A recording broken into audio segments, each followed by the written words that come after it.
Israel के defence minister का बड़ा बयान सामने आ गया है।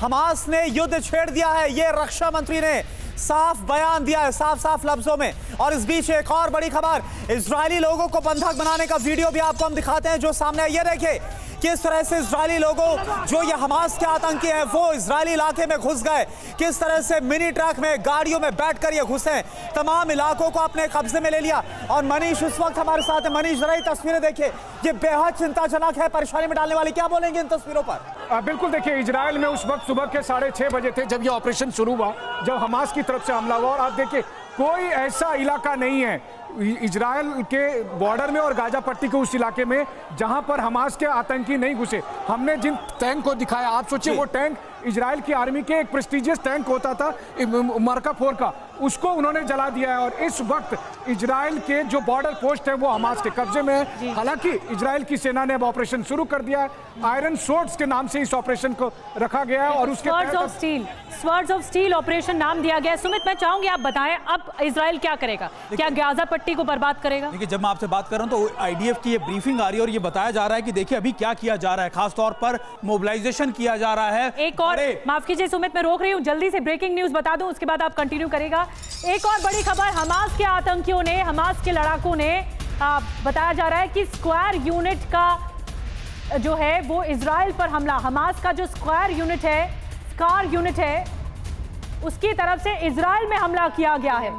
सुमित, ये जो स्क्वायर यूनिट है वो क्या है? देखिए, मैं आपको वही बता रहा था कि लगातार अब इजराइल की तरफ से इसको लेकर काउंटर अटैक्स किए जा रहे हैं। अभी आईडीएफ की तरफ से ब्रीफिंग आई जा रही है, बताया जा रहा है कि उनकी तरफ से एयर स्ट्राइक के साथ साथ हजारों की संख्या में इजरायली फोर्सेस के जो जवान हैं वो भेजे जा रहे हैं और खास तौर पर स्पेशल ऑपरेशंस को अंजाम दिया जा रहा है। ये पूरा एरिया जिस पे हम बात कर रहे थे, कहा जा रहा है कि इस एरिया को कॉर्डन कर दिया गया है, अपनी सर्विलेंस यूनिट लगा दी है और अभी मोटे तौर पर आईडीएफ की तरफ से ये कुछ जानकारी दी जा रही है।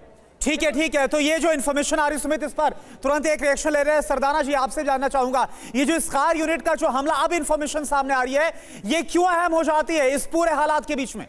देखिए, इतना हल्के में नहीं लेंगे इस बार इजरायली जो हमास का अटैक हुआ है। ये बहुत ही बड़े स्तर पे हुआ है और इसका जवाब भी बड़े स्तर पे शायद जरूर मिलेगा। लेकिन कोई भी जो अटैक करता है हारने के लिए नहीं करता है और अपनी पूरी तैयारी और मजबूती के साथ उन्होंने किया है। तो मुझे लगता है ये पहले अभी और बढ़ेगा कुछ दिनों के लिए, इससे पहले कि ये। लेकिन क्या आपको लग रहा है सरदाना सर, क्या आपको लग रहा है कि क्या सिर्फ ये हमास की ताकत है या फिर इस ताकत के पीछे छुपी कोई और ताकत है जिसकी वजह से इस हमले को अंजाम दिया गया?